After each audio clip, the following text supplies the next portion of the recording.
If you watched last week's program, you'll remember that Roy spoke to Gerard Verdoorn about poisons and the devastating effects they can have when used irresponsibly in the garden. In an ideal world, poisons shouldn't be used at all. But in a confined area, insects can cause severe damage, particularly to exotic plants. Sometimes there's no alternative but to spray. It's vital for the friendly insects and for your own health that you do this in the right way. Gerard, if you're going to be using chemicals in the garden, how do you go about choosing the spray equipment to start with? Well, there are quite a few different ones in the market. We've got, on the one hand, we've got the knapsack types, which are these two, which you actually put in your back, and then you also have the normal handheld ones, like this one over here. Now, depending on the size of your garden, you have to go for the one which would suit the size of your garden. And then the actual use of the chemical. You get the chemical in a box. What are the steps you take to mix it up? The most important step when you buy a chemical is you have to read the label. Now, any chemical comes in a box like this. Inside you've got the container, and then along with that you have the label. Now, this is the label which comes along with the chemical, which is very important. And any person who uses a chemical should take the label and study the label, not just read the label, they have to study the label. And only once you've made sure that you know exactly what the label says, you should actually touch this stuff and start thinking about mixing, applying, and so on. Now, this is the label that normally gets lost, and without this label, you're totally lost. There are no directions on the box on how to mix it up, and people start mixing it up as they think it should be. And that is the danger, because chemicals are generally safe to use in the garden as long as you follow the instructions strictly. Exactly. So the most important thing is read your label, put it back in the box once you take out the chemical from the box, and then you make sure you don't lose the label. So we have to put this back now before we do anything else with the chemical. So now once we've read this, this is the chemical. And in most cases nowadays, they give us a nice container. You see, it's like a pressurized system. On the one side, you've got a little measuring system over there, like a calibrated measuring system, and that tells exactly how many moles you can put into that. And according to the label, you squeeze out just enough to make up your mix in the container. And remember now, the other thing is, before you actually open the chemical, you must think about self-protection. And you know, quite often you see people walking around the garden, they just spray the stuff, they've got no hat on, they don't wear goggles, they don't wear any safety kit, nothing like this. It's important, you know, because you always touch the chemicals with your hands. That's why a good pair of gloves. And those could be normal kitchen gloves? Normal kitchen rubber gloves. It's the best to buy in the market. They're fairly cheap. They can last quite a while. So no problem if you buy these things from any sort of hardware store. So this is what one should use in all cases. And then I would advise people also to use some facial protection, because in most cases like today you have some wind, there's always some drift and the stuff blows into your face and you become contaminated. So a basic facial mask like this, or maybe even just a good pair of glasses or goggles, is also advisable. And that way you protect yourself against any chemical contamination. So that's where you start off. Now once you've read the label, once you've started wearing your protective clothing, then you can start looking at mixing up your chemical. And what you should normally do is you first fill your spray can with water, and I've done that already, and then you measure out exactly the amount of chemical that you need. Let's say in this case we need about 10 moles per liter.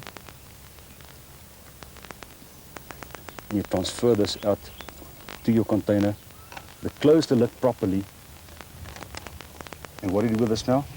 Back into the box with a label, so all is intact like you bought it from your supplier, and nothing can go wrong. And now you're ready. You just fit your screw top again, and you start pressurizing, and we're ready for application. Now, Gerard, one of the important things is the type of actual spray droplet size that you get out of your container, because very often people will feel that they have to absolutely, and I think many of the insects get drowned rather than actually killed by the chemical. So it's important to make sure that you've actually got the right type of spray.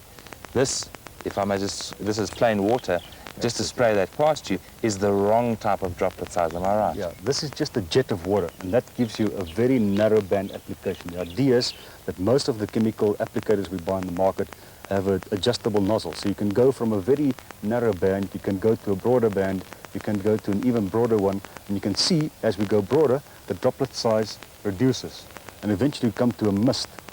Now this is not something you need for the garden. You see what happens? You get a massive blow or a drift of mist all the way, and that stuff is wasted. It doesn't get to your plant. So you must select a droplet size. You watch them now. That's about right, because now these things just fall down onto the plant and there's very little drift. And that is perfect now for application. Because the idea is always apply the chemical where the chemical will have an effect on the insects. Don't apply it anywhere else, because first of all you're wasting, secondly contaminating, and it will cost you more money. Gerard, for the gardener that wants to really make sure that he's using the right chemical, that wants as kind of a reference guide to chemicals and the pests that occur in gardens, these two publications look absolutely wonderful to use. Yeah, this is published by the National Department of Agriculture.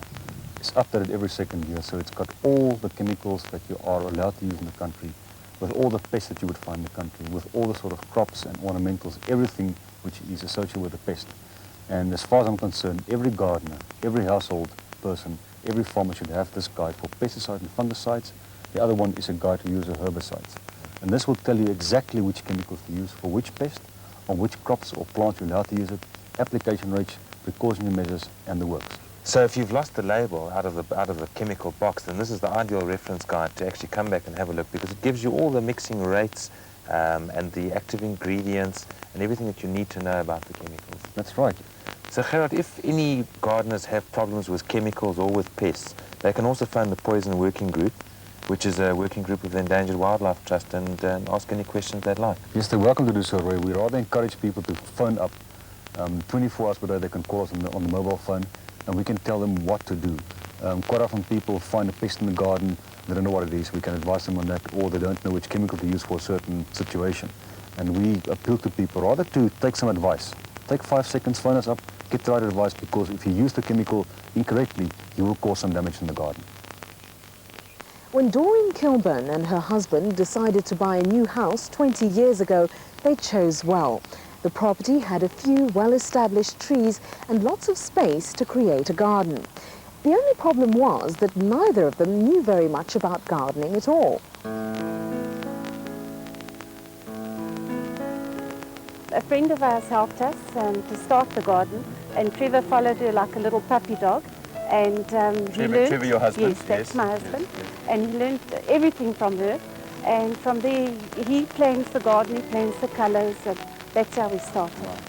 And do the two of you get down on your hands and knees? And Well, I do all the deadheading and debudding, but Trevor does most of the planting. He's the planter and the planer, and prunes, and he cuts back all the time. right. And He's the hard worker. really definitely. is. I must And give you him do the agree credit. that gardens require hard work to keep them at this standard? Oh yes, definitely. Yeah. But he enjoys it. You know, he's a businessman, and he has a lot of pressure, and he loves working in the garden. It relaxes him. We do have a couple of arguments about the colour combinations, right. but this year, as you come in at the gate, I must say, I argued with him. I said, red and orange, I don't like it, and it's absolutely spectacular.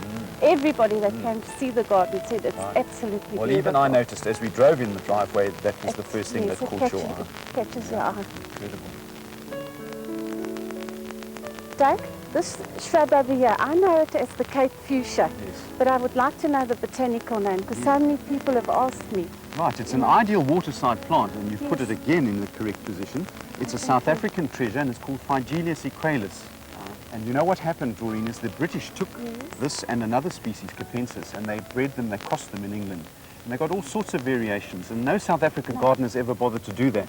And they were the ones who developed the cream one as well. You get a completely I'd cream love one. it. Can you is it available in the nursery? It is, you can find Oh, I it. must And, go and and have just a look. in a funny sort of way, it's sad that they've called it a Cape Fuchsia, because it's really not related to the fuchsia family at all. I wonder why. But there must be some reminiscence. Look in the way the Yes, flowers droop like that. maybe. I admire your beautiful sundial.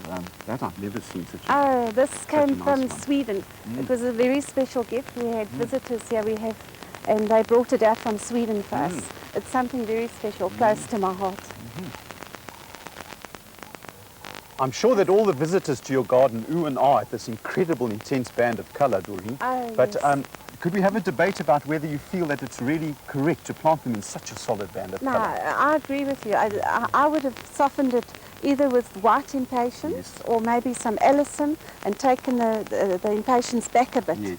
Even if you break it with more violets in Just the a front. plain green Yes, foliage, for yes, example. yeah. To use the violet for that purpose. Now, in the background, we see the impatiens being relieved by a bit of white. That's Although right. that's a bit of a mixed planting. But I think white is such a clever colour. It lifts and it separates and it draws. It does all those things. I love white in the Yeah. garden. It does. It just And another softens way, everything. Doreen, is to mix the colours of the impatiens in a clever way. The two swirls over there, the two swirl pink swirls, look great together, don't you agree? I love that side where the table is. It's super. Yes. We're under a pin oak that's got darker and darker, and you've obviously been forced to find a solution of what to go under it. And I see you've solved it very well. Yes, well, that's why we've put in the ruscus, and it's doing very well here. We really battled here in the shade area, and well, we're very happy with the outcome of it. And as I said, you know, we use it for flower decorating, and it lasts such a long time in the vase when you Yes, cut the foliage, that's right. Yes. Now, Doreen, when you say you battled, so you were battling with the density of the shade, That's plus right. probably the roots of the plant, the roots of the pin oak, and yet this plant is able to cope with both of them. It's very happy here. You and your husband have created a really intimate and sophisticated entertainment area here. It's quite private from the rest of the garden, and compliments on your lovely planting. Thank you, Doug.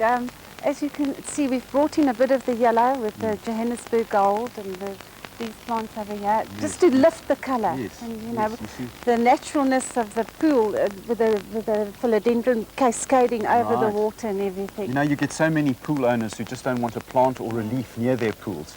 And yet the effect is just fantastic and charming to me and interesting and makes it look as though you want to go for a swim, doesn't it? Yes, Yeah. I feel that way. And your ornamentation is to be congratulated too. I mean, I think that the guinea fowl is just brilliant. Well, it's something different. Yeah. You know, it's not the normal guinea fowl with the painted guinea fowls and that. And if you look at the water, you can see the reflection. Yes. And that's what I like. When I come through the door and I look at the pool and I see the reflection of the guinea fowl. I've seen double impatiens before, but never have I seen them so open and so luscious and so gorgeous. How do you do it? Well, Doug, the secret for me is I water them every day, twice a day, every morning and every night at about 5:30. I give 4 litres of water every morning and then again at in night. the afternoon. Yes, and they haven't stopped blooming. It's just beautiful. And why I've planted them in the pots is because I wanted to soften my patio and also to go with my cushions and my tablecloth on the patio. Brilliant. Just to bring in a bit of femininity. Well, it certainly does that. You know, they're just gorgeous, but you would not have achieved this status of cultivation without dedication. No, definitely not. And I talk to them every day too. The hard work, the expense, and even the anxiety of getting it right, is it really worth it in the garden? Definitely, definitely. I think when you see the end result and you can sit in your garden like we do now and you look at the beauty of the flowers and, you know, to me it's so rewarding, and we have a lot of visitors to our gardens, and it's just not for Trevor and I, it's for my family, and I think it's just the most wonderful thing. And I love gardening and I love garden people because they're such beautiful people. And Trevor sometimes he says, I'm not going to do it again, you know, it can just stay This wild. is the last year. Yes. We're not going to repeat. No, but then when you see the beauty and the after effect, it's worth every bit of labour in the Lovely, garden. Doreen. Well, if that isn't inspiration for new gardeners to really get cracking, I don't know what is. Well, I think, you know, when people come, there's a lot of people that have bought a home that started out just starting out to do a garden. And they come here, and it's so nice to help people. Yes. I think, and to give a person, if they want a slip of a fuchsia or a hydrangea, I think that's something that gives me the greatest pleasure, is to give advice to beginners. And in I think gardening. that it's formed this band of people called gardeners yes. who are all such very nice people. They aren't are very friendly, warm-hearted, beautiful people. If you ever munch on the leaves or seeds of the herb fennel, you'll recognize the flavor immediately. It tastes like aniseed. Remember those boiled orange-colored sweets called aniseed balls we all loved as kids? Every part of the fennel plant can be used. Fennel is one of the most easily grown herbs, and it surely has to be one of the most prolific. Look at the height of this, which is a summer's growth. This means young seedlings were dug out where they had self-seeded, because it does this so easily. Dug out, planted here, a combination of both the bronze fennel and the green fennel, which is the ordinary fennel, and left to just do their thing. They're unfussy, They don't need a specific soil type, and they love a good deep twice-weekly watering, and that's what we get for it. With this prolific growth, it means that you can use fennel lavishly in all sorts of ways. The little flower, the attractive little flower, is edible. This can be sprinkled onto salads and even fruit salads.